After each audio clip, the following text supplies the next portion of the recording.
Muy bien.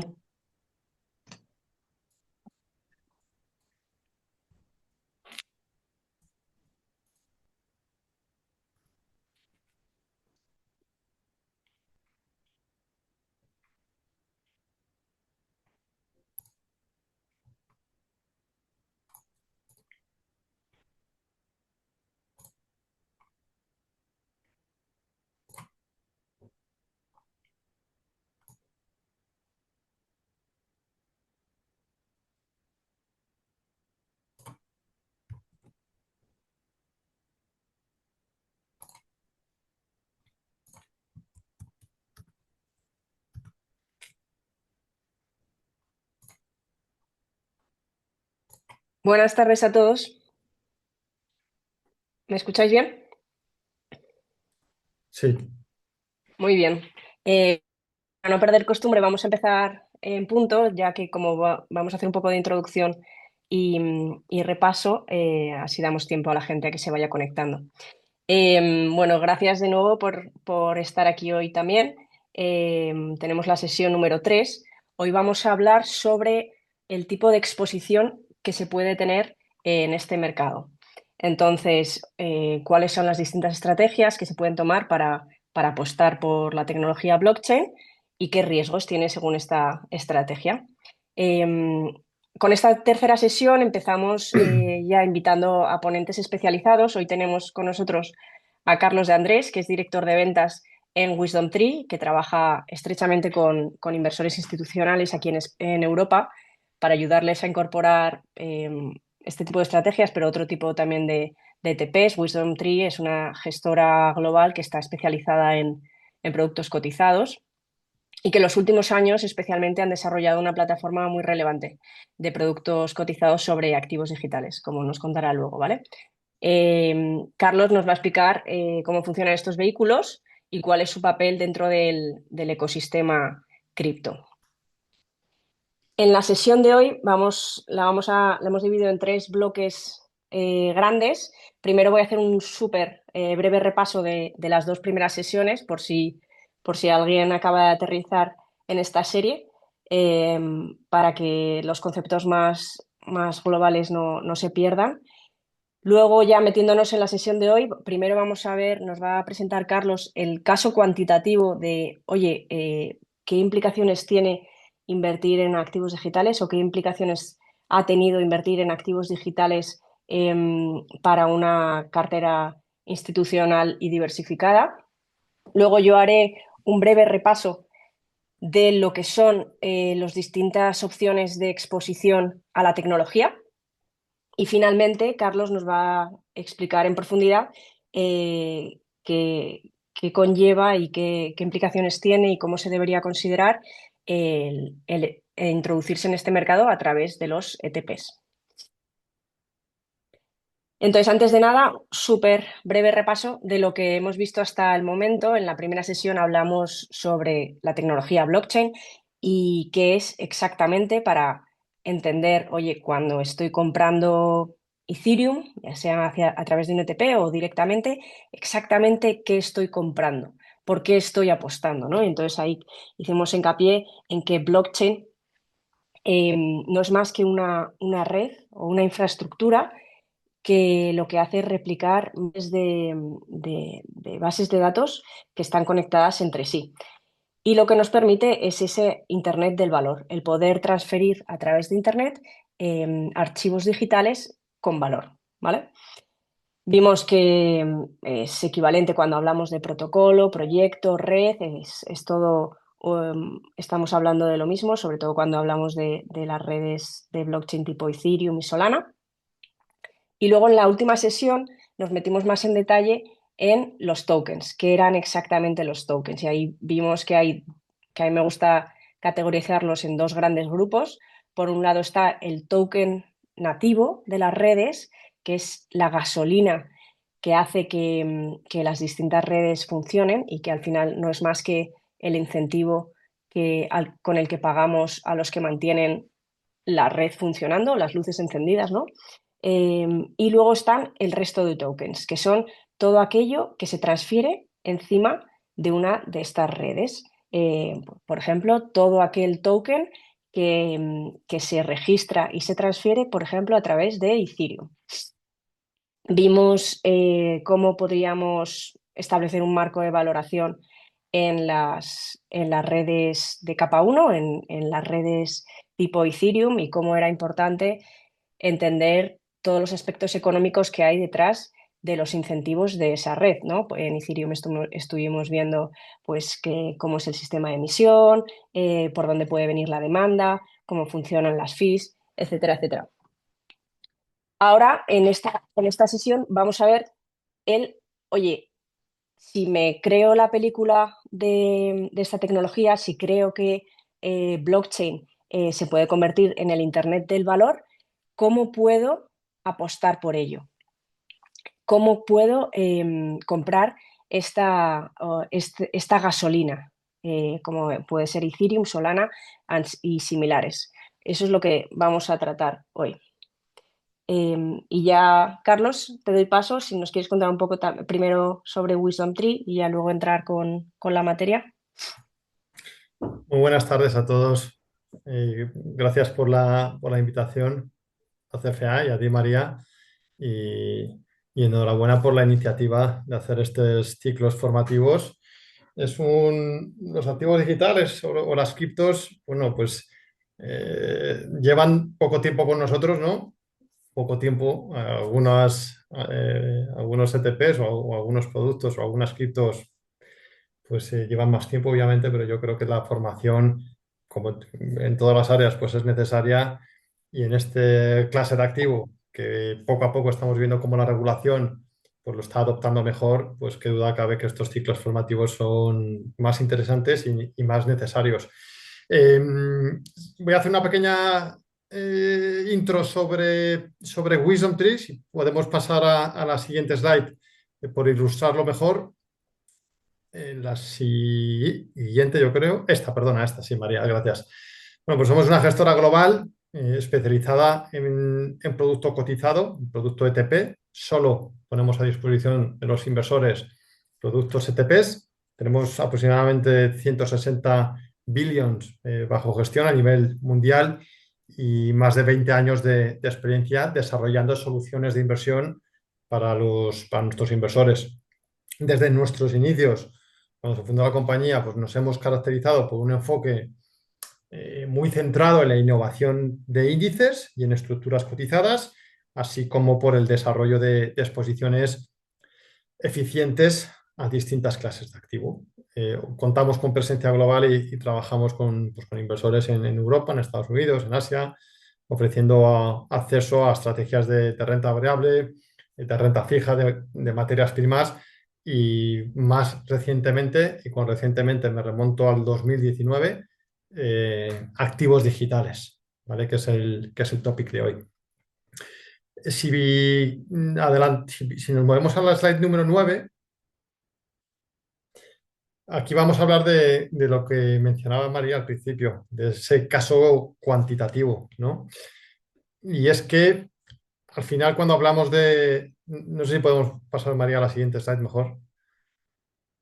Cuando hablamos de Bitcoin o de activos digitales, muchas veces el debate se plantea o se planteaba como si la posición neutral que deberíamos de tener a esta clase de activo fuera cero, ¿no? La pregunta era de si tienes activos digitales o no tienes activos digitales. Cuando hablo de activos digitales, y para este ejemplo ilustrativo que os hemos traído, me voy a centrar en Bitcoin, ¿vale? Pero se podría extrapolar obviamente a cualquier otra cripto. Sin embargo, desde Wisdom Tree entendemos que ese ya no debería ser el debate de tener o no tener Bitcoin en cartera. ¿Por qué? Porque si analizamos lo que conocemos como el portfolio global, ¿no? Líquido, ¿no? ¿Cuál es el conjunto de activos invertibles ponderados por su capitalización? Lo que podemos ver es que los activos digitales representan aproximadamente en torno a un 1%, un 1,5%. Bueno, también depende un poco de cómo se muevan en los mercados, ¿no? Pero esto significa que una cartera completamente neutral a todas esas clases de activo una cartera que replicase ese mercado global debería tener una pequeña asignación a esa clase de activo. Por lo tanto, tener un 0% de criptos o de activos digitales en nuestra cartera no es lo neutral, sino que sería una infraponderación activa. Es una decisión explícita de no participar en una clase de activo que ya forma parte del universo invertible global. Y esto es importante porque cambia pues, el marco mental del debate, ¿no?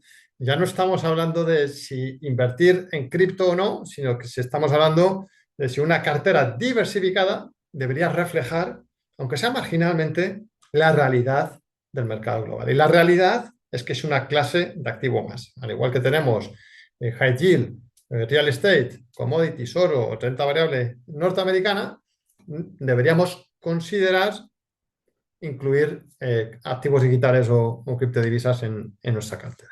Si pasamos a la siguiente slide, aquí lo que vamos a hablar es de la volatilidad. Obviamente, eso es un activo volátil, no hay que esconderlo y todo el mundo ya lo conoce, ¿no? Pero lo interesante no es solo que sea volátil, sino la forma en la que se mueve. Y es que Bitcoin ha presentado una dispersión de rentabilidades o de retornos bastante significativa históricamente. Es decir, sus movimientos en términos anuales no se concentran alrededor de una media estrecha, ¿no? Como ocurre con muchas clases de activos tradicionales, sino que tiende a registrar, lo podemos ver en este slide, pues años excepcionalmente buenos y años pues, excepcionalmente muy malos. Por lo tanto, es un activo que en el pasado lo ha hecho muy bien o muy mal. Y esa característica pues tiene dos implicaciones. La primera es psicológica,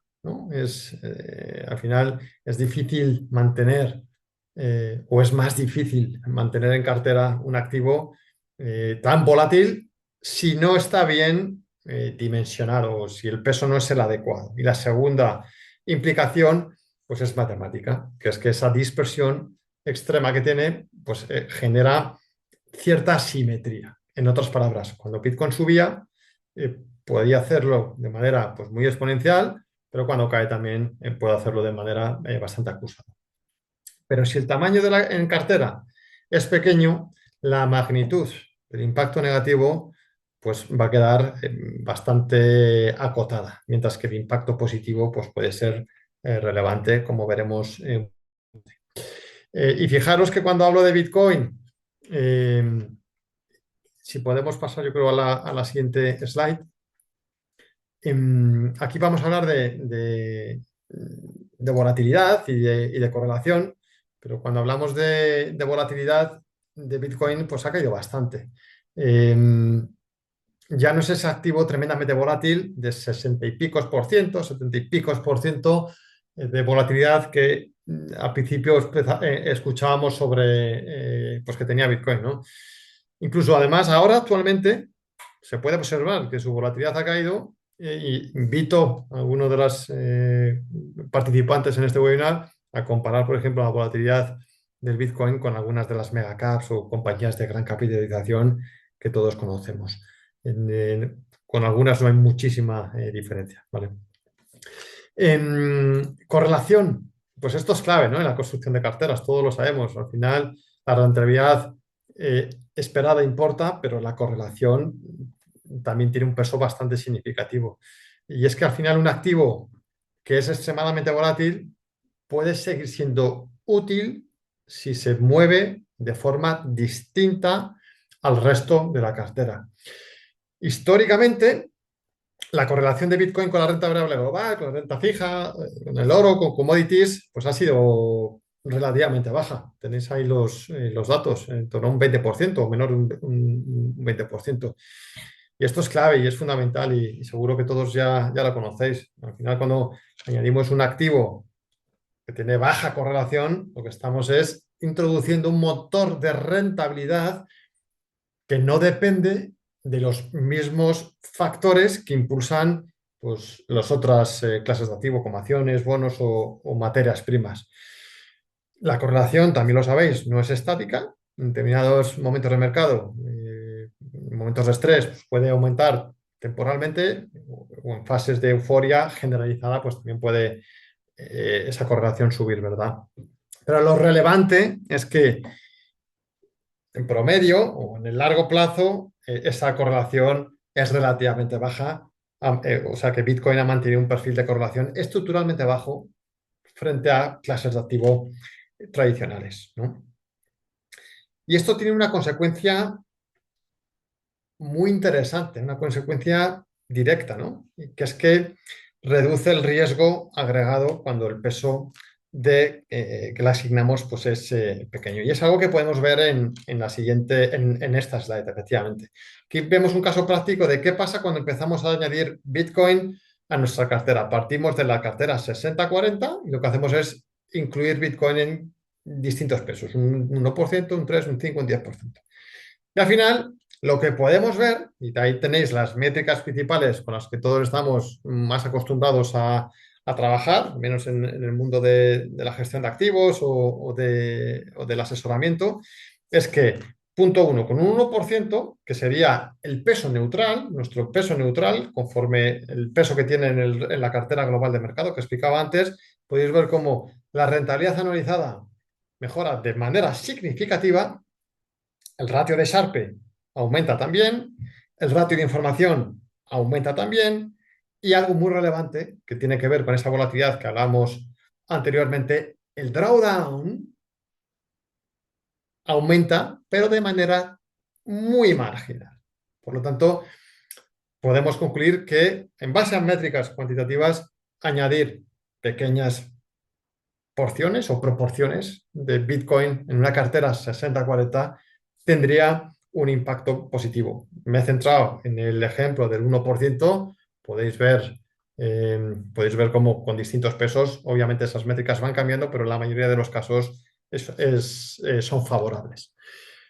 Con esto, con esta explicación, le cedo la palabra a María, que va a continuar con el bloque 2 y luego continúo yo. Muy bien, gracias, Carlos.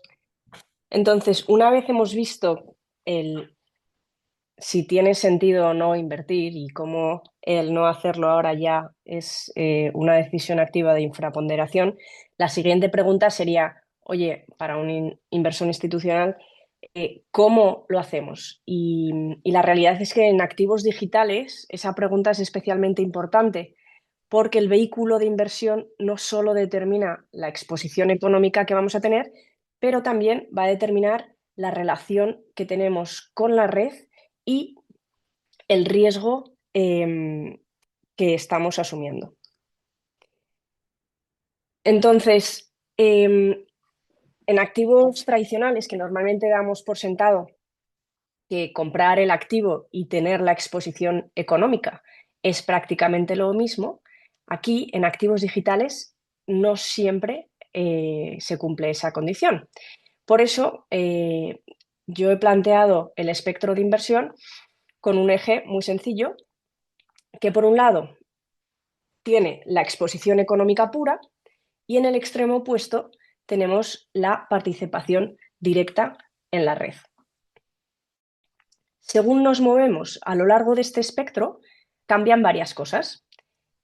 El control que tenemos sobre el activo, la complejidad operativa que asumimos, el riesgo tecnológico y también los derechos asociados al token. Ya hemos visto que en la red de blockchain, cuando estamos comprando, y eso es importante, hacer la distinción entre los distintos tokens, cuando compramos los tokens de las redes principales, como Ethereum, Solana y similares, puede haber una serie de propiedades asociadas, como es el staking o como es el cobro de comisiones y demás, además del poder de votar sobre las decisiones que se hacen en la red. Muchos de los tokens que se lanzan en estas redes no solamente te dan el derecho económico sobre el valor que pueda tener, sino que tú cuando tienes este token puedes decidir sobre distintas mejoras o propuestas que se hagan en la red. Te dan como un derecho de voto, ¿vale? Depende del token, existe o no existe esta posibilidad. Por eso es tan importante cuando invertimos en cualquier activo digital, es entender cuál es la naturaleza del token que estamos comprando. Ahí están los de capa 1, pero en los de capa 2, si decidimos comprar uno de capa 2 porque queremos apostar por un proyecto específico que se está construyendo encima de Ethereum, también es importante entender qué derechos asociados lleva ese token, ¿vale?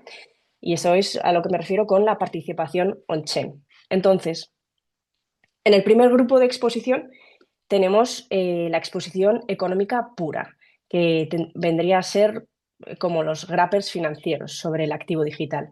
Y aquí entran instrumentos pues, como futuros de mercados regulados, ETPs cotizados que tengan respaldo físico, productos estructurados que estén emitidos por un banco.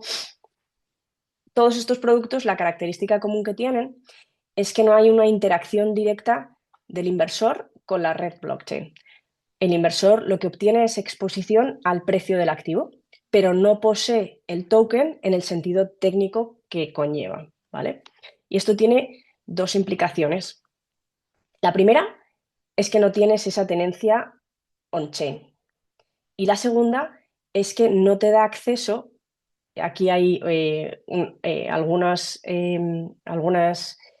excepciones, pero por lo general no te da acceso a funcionalidades del protocolo como podría ser el staking, la gobernanza y posibles beneficios adicionales que tienes cuando tienes el token en propiedad, como es pues, un airdrop, un fork, que son eventos que ocurren en las redes blockchain y de los cuales cuando tú eres el poseedor del token te beneficias. Airdrops. ¿Qué son los airdrops? Pues hay veces que hay proyectos que se quieren publicitar y en la forma en la que se publicitan es que dicen, pues vamos a regalar nuestros tokens a todos aquellos que a la fecha X tengan Ethereums y cogen y mandan sus tokens por la red, ¿vale? Esos tokens la mayoría de las veces no valen nada, pero hay veces que igual es un proyecto que sí que tiene valor y entonces de repente tú tienes en tu wallet tus Ethereums y te aparecen pues 100 lo que sea, X, PP Coin. Cuando no tienes el token en propiedad, cuando lo tiene algún grapper, entonces tú no te beneficias de estas circunstancias. Decía que hay excepciones porque en el caso del staking, que es una de las cosas que se venía reclamando a los proveedores, por ejemplo, de ETPs, es que en Ethereum una de las cosas que tiene buena de ser inversor a largo plazo es que tú puedes delegar tus Ethereums y obtener un yield adicional sobre esto. Sobre todo, pues eso, cuando tienes, oye, voy a invertir a largo plazo, no quiero mover esto, me gustaría maximizar mi posición, pues tienes a tu disposición este yield.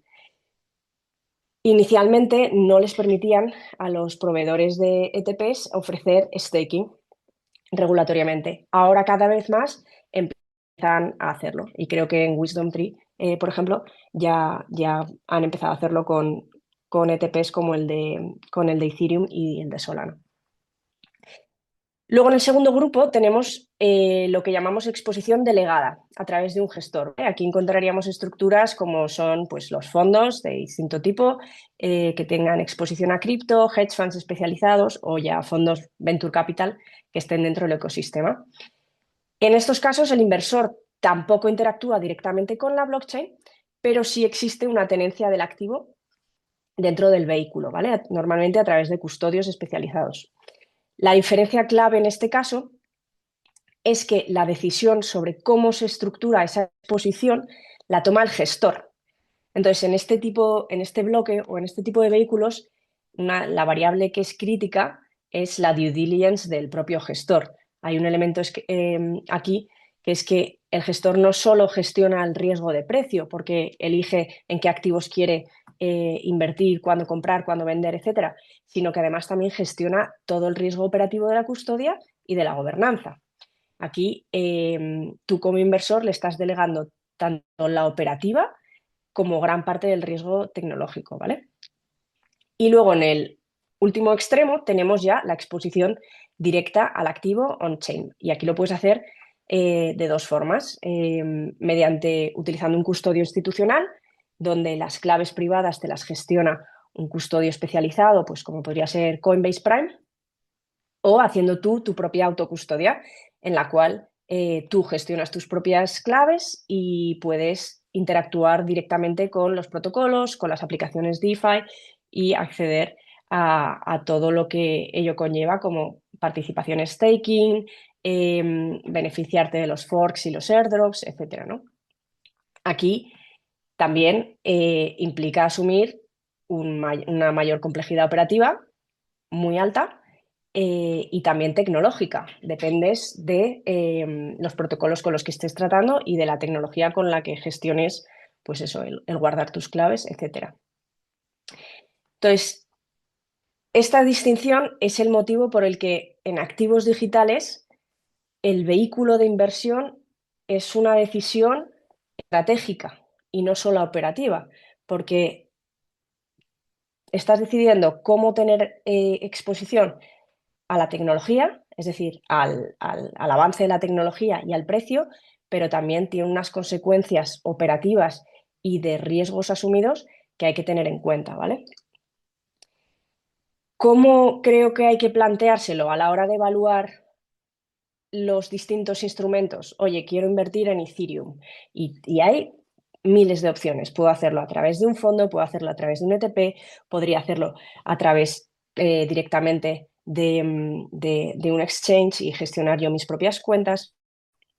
Yo creo que la forma de evaluar, porque todas son válidas, pero la forma de evaluarlo, si encaja en la cartera del inversor, es analizando 5 dimensiones estructurales, ¿vale? La primera sería la naturaleza de la tenencia, es decir, el inversor quiere tener propiedad on-chain, le beneficia en algo el tener esa propiedad real del activo o simplemente con una exposición económica le vale, ¿no? Porque en activos tradicionales el custodio es un detalle operativo, en activos digitales no, ¿vale? Entonces, ¿te compensa? ¿Quieres tener la propiedad física del activo por algo? En el caso de que no, ya tienes la respuesta. La segunda sería la complejidad operativa.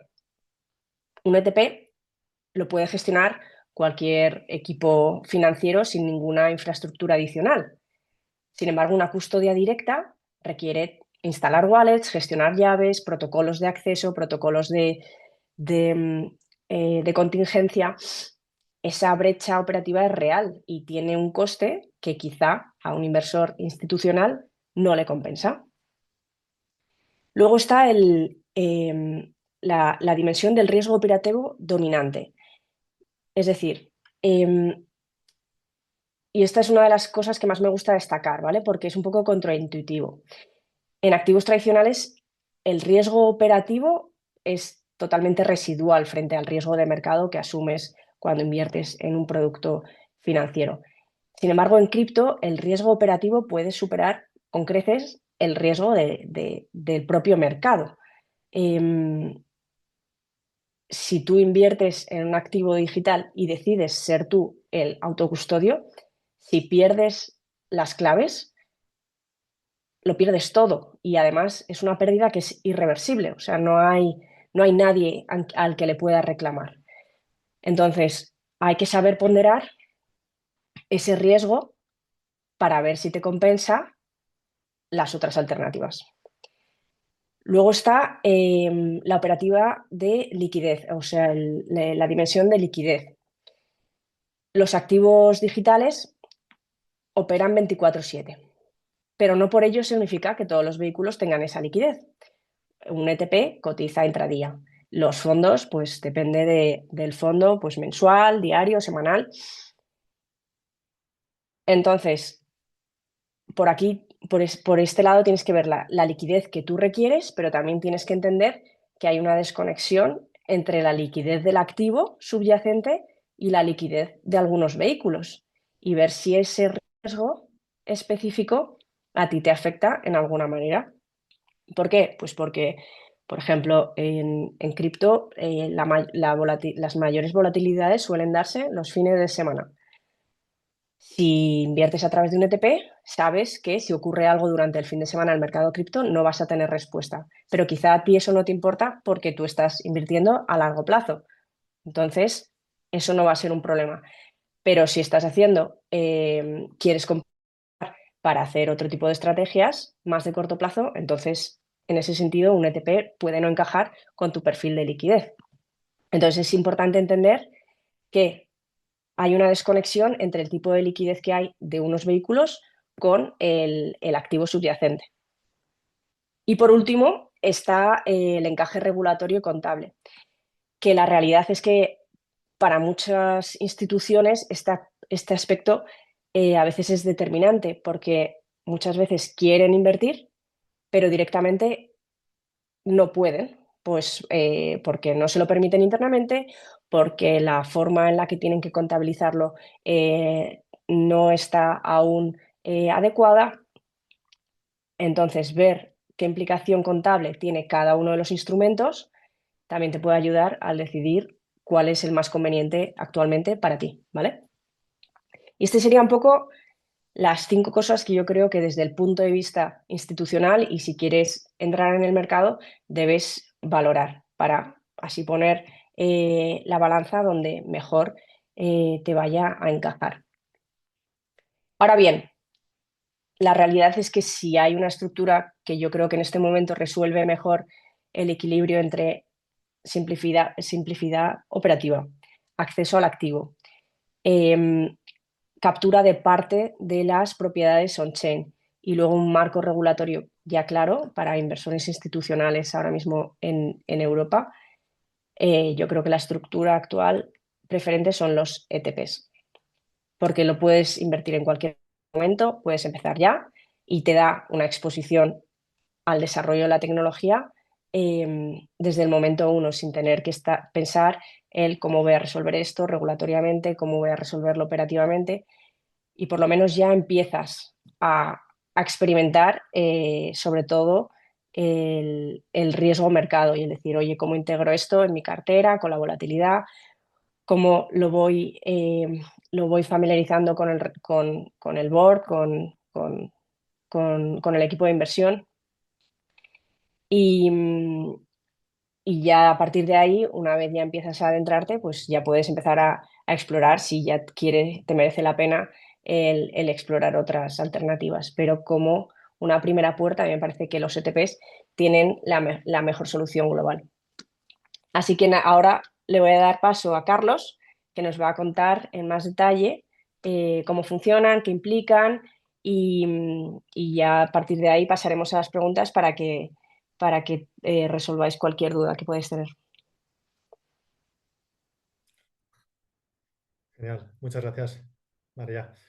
Eh, si pasamos a la siguiente slide, ahí voy a empezar por algo pues más fundamental, ¿no? Que es cómo funciona un ETP con réplica física, cómo funciona en cuanto a cómo podemos comprarlo o venderlo en los mercados. Y es que al final un ETP de réplica física, por ejemplo de Bitcoin, pues es accesible a través de dos maneras o dos tipos de mercado. Primero, sería el mercado secundario, que es el que todos vemos. Al final el inversor pues, compra y vende participaciones en bolsa, pues como el que compra una acción o compra cualquier otro o vende cualquier otro tipo de ETF. Hasta aquí nada diferente. Pero lo importante o lo relevante es lo que ocurre en el siguiente nivel, ¿no? O en el siguiente tipo de mercado, que es lo que conocemos como el mercado primario, ¿no?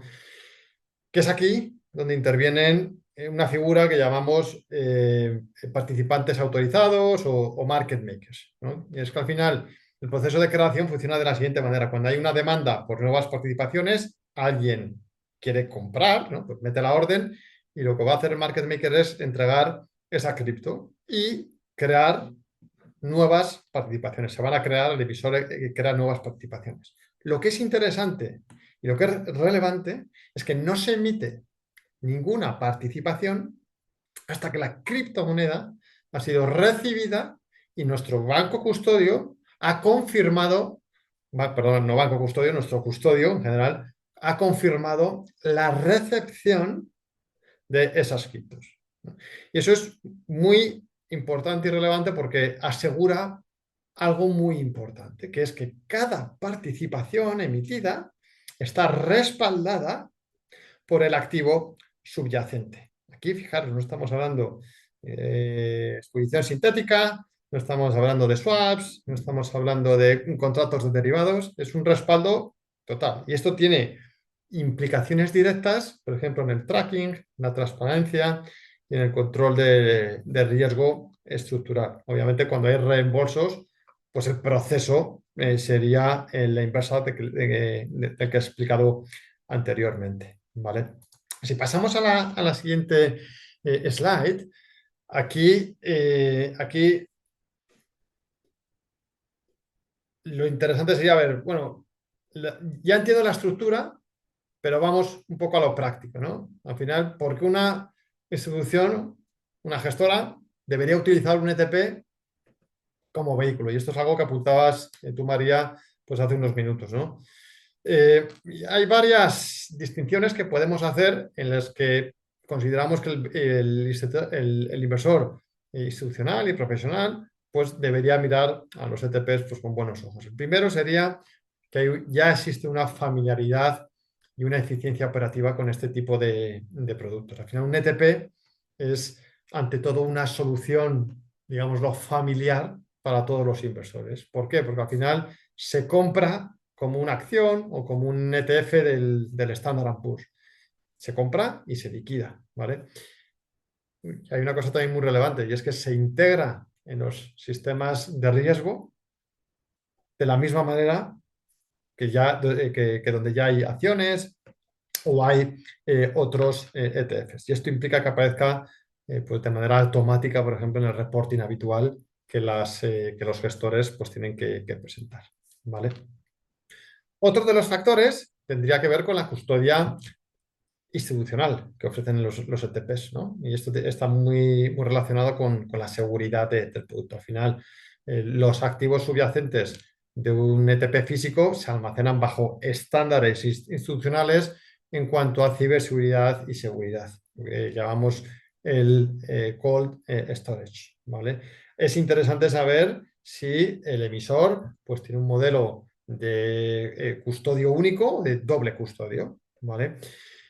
Y esto es algo muy interesante porque desde el punto de vista de un comité de riesgos, esto permite separar claramente lo que es el riesgo de mercado, ¿no? Estamos invirtiendo en criptos, del riesgo operativo. El primero es inherente al activo, es el riesgo de mercado, pero el segundo, el riesgo operativo, esto debe de minimizarse. Y el ETP pues, profesionaliza ese entorno de custodia. ¿Vale? El tercer bloque o el tercer argumento sería pues, que hay una ejecución eficiente, ¿no? Y de tracking error también, ¿no? Al final, como mencionaba antes, un ETP cotiza en mercados regulados y tenemos acceso a muchos market makers que están compitiendo por ofrecer la mejor liquidez, y lo pongo entre comillas, ¿no? Y esto implica pues, varias cosas. Lo primero son que tenemos spreads relativamente visibles. Implica también en lo que conocemos como la profundidad de mercado. Tiene relevancia en la formación eficiente de precios, ¿vale? Son aspectos muy relevantes que todos los inversores tenemos en cuenta. Frente, por ejemplo, a la autorización de futuros, pues al final un ETP físico evita el coste de rolar el futuro de manera periódica. Esto es algo muy interesante. En cuanto a liquidez, pues bueno, la liquidez de un ETP lo hemos visto, lo mencionaba antes, no depende solo del volumen que estamos viendo en pantalla, depende del activo subyacente. Esto es algo que podemos extrapolar al mundo del resto de ETPs, de ETFs o de ETCs, ¿no? Al final, la liquidez que ofrece el producto no depende de lo que estemos comprando y vendiendo solo nosotros, sino de la liquidez o profundidad del activo subyacente. Si el activo subyacente negocia volúmenes elevados, entonces el ETP pues, puede crear nuevas participaciones sin ningún tipo de problema. Insisto que lo que importa es la liquidez del subyacente. Y algo muy interesante, ¿vale? Sería el último bloque, lo que veis más en gris oscuro, que tiene que ver con la regulación, ¿no? Y es que al final eh, es el punto donde quizás se está avanzando más favorablemente. Al final, los ETPs, no podemos perder de vista, los ETPs con réplica física operan bajo un prospecto que está... igual, María, podemos pasarnos a dentro de dos slides que también hablo de regulación y ya con eso concluyo esa parte, pero los ETPs de réplica física, al menos los nuestros, pues funcionan con un prospecto que ya está aprobado por un regulador europeo. Los ETPs están listados en mercados regulados, cuentan con un pasaporte para su distribución en distintas jurisdicciones. Por lo tanto, al final, fijaros que se encuadran dentro del marco de valores un poco tradicional, ¿no? Además, el entorno regulatorio de los activos digitales, lo estamos viendo, pues ha evolucionado y sigue evolucionando de manera favorable, ¿no? En los últimos años estamos viendo una mayor claridad normativa y eso qué duda cabe que facilita la adopción, especialmente por parte del inversor institucional. ¿Mm? Em, Voy a concluir con una parte que tiene que ver y yo creo que nos podemos mover a la siguiente slide, María, yo creo que es la anterior, que es, al final, si yo decido cómo o que quiero invertir a través de ETPs, la siguiente pregunta sería es, "Joder, de todo el espectro de ETPs que existen, ¿cómo elegir el ETP adecuado, ¿no? O ese emisor adecuado? Porque no todos los ETPs son iguales, ¿no? En una entidad financiera, el proceso de selección no es solo una decisión de exposición a la clase de activo, también implica evaluar pues, el riesgo operativo, el estructural o el reputacional, ¿vale? Por lo tanto, he preparado y publicamos un blog hace tiempo que resume lo que voy a explicar actualmente y ya estoy terminando la parte de la explicación, que son una serie de preguntas que podríamos hacernos a la hora de determinar cómo seleccionar el ETP adecuado o el emisor adecuado, ¿vale? La primera sería, oye, pues ¿cuál es la trayectoria de ese emisor? ¿No? Al final elegir un emisor de ETPs es en cierto modo, como elegir un proveedor estratégico, ¿no? A largo plazo, un proveedor estratégico para mi cartera a largo plazo, ¿no? Entonces, aquí es importante entender pues, cuál es la experiencia de ese proveedor o de esa gestora gestionando ETPs con réplica física. ¿Cuál es su trayectoria en el mercado? Ha operado en distintos ciclos de mercado, ¿no? Al final, los ETPs con réplica física, por ejemplo, los de materias primas, pues existen desde hace más de 2 décadas. Muchos inversores consideran relevante que los emisores de este tipo de productos, de ETPs sobre activos digitales, pues utilicen estructuras ya probadas en otras clases de activo. Otra pregunta que nos podríamos hacer es cómo se gestiona la custodia o cómo está estructurada la custodia en productos respaldados por activos físicos, como es el caso de estos ETPs, pues la custodia es un elemento muy central, ¿no? Muy importante en el análisis. Algunas preguntas que quizás nos podríamos hacer si estamos haciendo un due diligence es si se están utilizando soluciones de almacenamiento en frío, ¿no? Pues también podría ser relevante entender qué custodios participan en la estructura y cuál es el marco regulatorio. Otra pregunta que nos deberíamos hacer es cuál es el nivel de transparencia que ofrece el emisor, ¿no? Al final, procesos de selección institucional, pues la transparencia es un aspecto relevante, un aspecto clave, ¿no? Los inversores suelen querer entender con claridad pues, cómo se aplican las comisiones del producto, qué costes están incluidos en el TER o en el MER.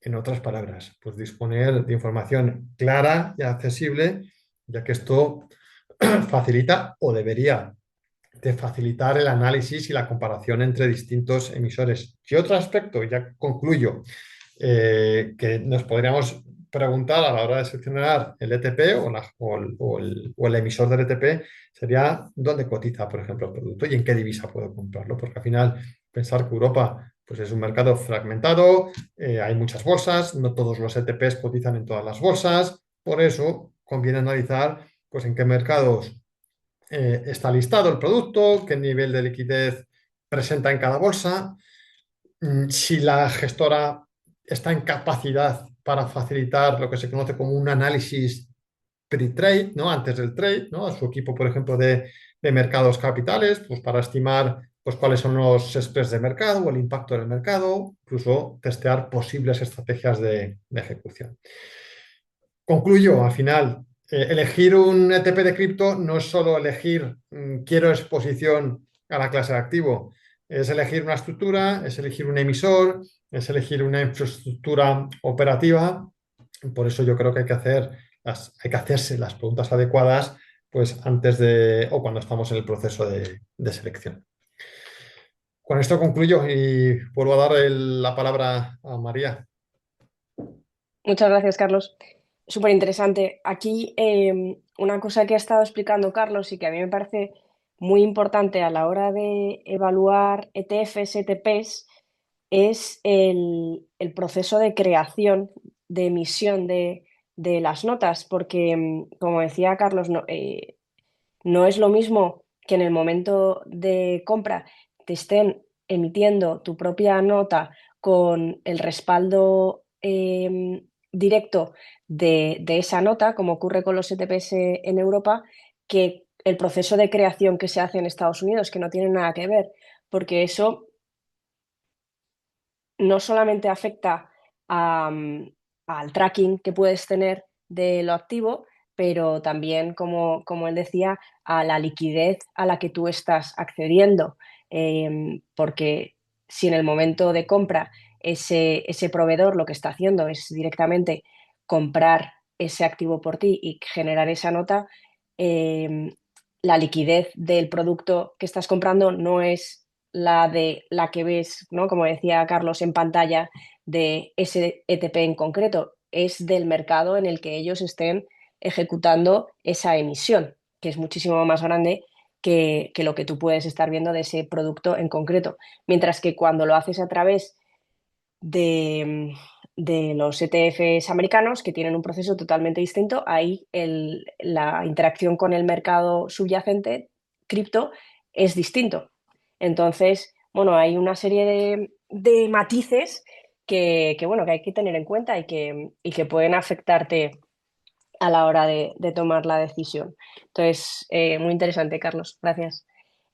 Para cerrar y antes de dar paso a preguntas, sabéis que me gusta acabar con tres ideas sobre la sesión para resumir un poco. En este caso, yo creo que las claves son, hemos visto que en cuanto a una cartera diversificada, ya no el decidir no tener exposición o el no tener exposición ya es una decisión activa, porque ya este mercado ha tomado unos niveles de tamaño y de volúmenes que ya no podemos ignorar. Entonces, si decides no formar parte de él, ya estás tomando una decisión activa de infraponderación. En el caso de que decidas participar, hay que saber que hay muchos vehículos para tener esa exposición al mercado y que depende del tipo de exposición que tengas, pues vas a estar primando unos riesgos u otros que tienes que valorar, ¿vale? Y que hemos visto cómo para muchos inversores institucionales los ETPs que te hacen todo ese trabajo operativo y de réplica de una manera mucho más sencilla son ahora mismo el punto de entrada más natural. Y de hecho lo hemos visto no solamente los ETPs que ya llevaban tiempo cotizando, pero desde que se emitieron los ETFs americanos, el gran volumen que ha habido en los últimos años en este mercado ha sido a través de los inversores institucionales que han entrado a este mercado a través de esos productos y que además están afectando a cómo se comporta el propio mercado, porque no es lo mismo dinero que entra a través de un ETF que dinero que entra directamente al mercado, ¿no? Y eso está modificando los patrones del mercado en estos últimos meses. Pero bueno, y ya antes de dar paso a las preguntas, recordaros que en la próxima sesión hablaremos sobre la exposición directa desde el punto de vista institucional. Oye, aquellos inversores que decidan asumir el riesgo operativo de tener exposición directa, cómo debería tratarse, cuál es la mejor forma de comprar, ejecutar y cuáles son las mejores soluciones de custodia institucional. Y para ello nos acompañará Ana, que es representante a nivel Europa de Fireblocks, que es uno de los mayores custodios institucionales. Y ahora ya sí, damos paso a preguntas. ¿Vais a compartir las presentaciones en algún momento? Pues podemos mirar a ver si se puede hacer. Hablaré con Olach a ver si se pueden colgar en los mismos enlaces donde estamos colgando los vídeos y los test, porque sí, vamos, yo no tengo ningún problema en compartirlo. Dos preguntas. ¿Qué peso consideras que puede ser bueno en una cartera? Carlos. Me has dejado fácil, ¿eh? No, luego la otra también para ti. Em, bueno, la opinión de Wisdom Tree, ¿no? Mm, es lo que aludía antes al mercado global o al market portfolio. Al final, obviamente, el peso que cada uno lo quiera asignar dependerá de su perfil de riesgo, de su tolerancia al riesgo. Es más una respuesta desde el punto de vista de wealth management que desde una gestora. Nosotros, el enfoque o el punto de partida por el que partimos, valga la redundancia, es partamos de la cartera neutral, un modelo neutral, y a partir de ahí asignamos o tomamos decisiones de infra o sobreponderación. Lo mismo que hacemos si estamos invirtiendo en el S&P, ¿no? ¿Vamos a sobreponderar o infraponderar? Pues lo mismo sería para los activos digitales. El peso actual es un 1%, por tanto, ese sería el, el peso ideal si lo que quiero es replicar la cartera del portfolio. Aquí igual también lo que es importante es hablar del rebalanceo, ¿no? De esa exposición. Porque cuando se hacen este tipo de simulaciones, el 1%, si no Total. rebalanceas, pues te puede arrastrar la cartera, ¿no? En alguno de esos años malísimos que tiene. Sin embargo, con un rebalanceo temporal. Total, sí. Y es algo que en el análisis que mencionaba al principio de mi intervención, es algo que efectivamente, gracias por reflejarlo, María, es algo que tenemos en consideración al final. Tienes un activo muy volátil o más volátil que el resto de tu cartera, si lo haces bien, bien, bien, al final va comiendo terreno al resto de activos. Los datos que mostrábamos antes sobre ese análisis y el impacto en las métricas de rentabilidad-riesgo está considerando un rebalanceo periódico, como el que mencionas, que es algo relevante para todo el resto de la cartera, no solo afecta a criptodivisas, pero en criptodivisas podría ser que es más relevante dada su volatilidad. Sí. La segunda pregunta es sobre autocustodia. ¿Qué recomendarías para estar seguro en el mundo de autocustodia? Al fin y al cabo, una de las virtudes de las cripto es la independencia y libertad del movimiento que con un exchange o un ETP. Es curioso porque yo que me dedico ahora a asesorar en inversión en cripto, últimamente la mayoría de las consultas que estoy teniendo de Family Office es efectivamente esa family offices que quieren invertir en cripto de manera directa porque tienen miedo a lo que pueda pasar en el mundo y quieren tener en su wallet física pues X bitcoins por lo que pueda pasar, ¿no? Entonces, sí, es una de las propiedades, pero ahí ya lo que estás, o sea, cuando quieres tener el control físico ya estás no tanto valorando la exposición al crecimiento de la tecnología, sino estás valorando otro tipo de propiedades. En ese caso, para la autocustodia, lo más importante siempre es tener un buen protocolo de autocustodia. lo que yo suelo decir es que no puede haber un single point of failure, que no, que, que pase lo que pase, se te pierde la wallet, pierdes las claves, que nunca pueda eso conllevar a la pérdida total de tu custodia. Y por lo general es simplemente tener un sistema de redundancia. Y hay formas muy sencillas y formas un poco más complejas, pero de esto hablaremos en la siguiente sesión, ¿vale? Luego, interesante, sí, el tema que hemos comentado brevemente, que invertir en un producto financiero en Estados Unidos o en Europa es distinto. Carlos, ¿cuáles son las diferencias principales? Fundamentalmente en Europa. Y aquí no es que quiera hablar de o barrer para casa, hablo de lo que conozco y lo que conozco es nuestros ETPs. El proceso de reembolso o de creación se hace lo que se conoce como in kind, en especie, ¿vale? Y en Estados Unidos ese proceso se hace con caja, con liquidez, ¿vale? Por lo tanto, añade un pequeño grado más de complejidad, que tampoco tiene por qué ser muy relevante, pero únicamente es la diferencia principal, que en Europa, en general, ese proceso es in kind, en especie, y en Estados Unidos sería en cash.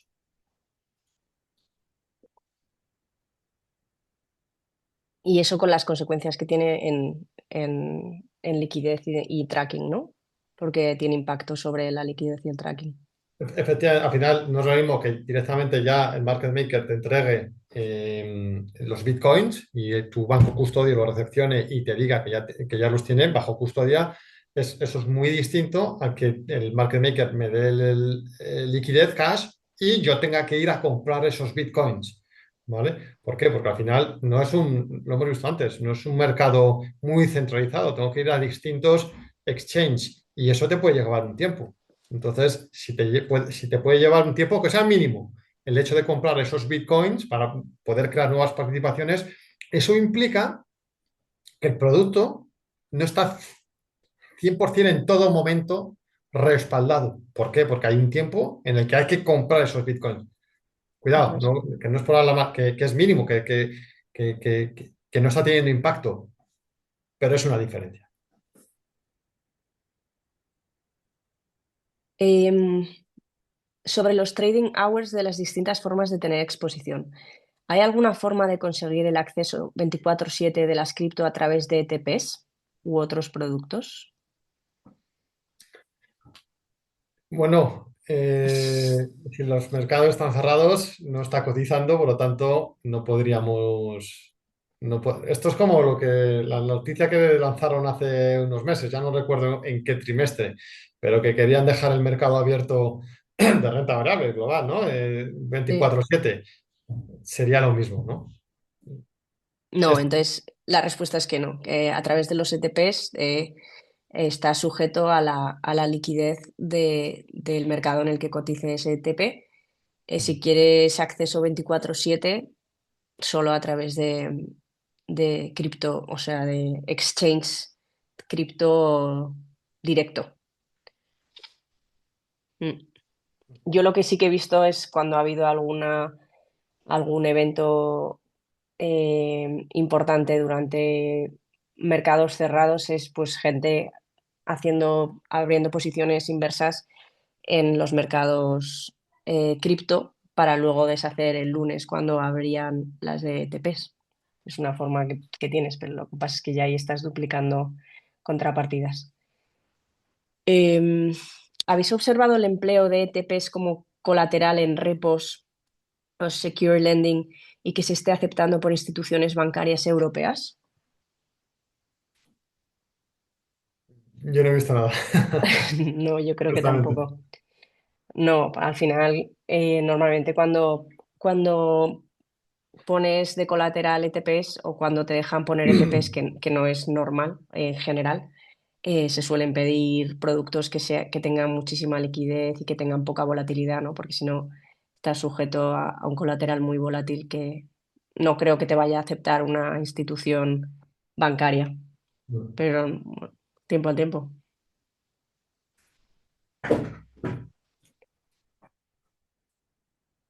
No sé, ¿alguna pregunta más?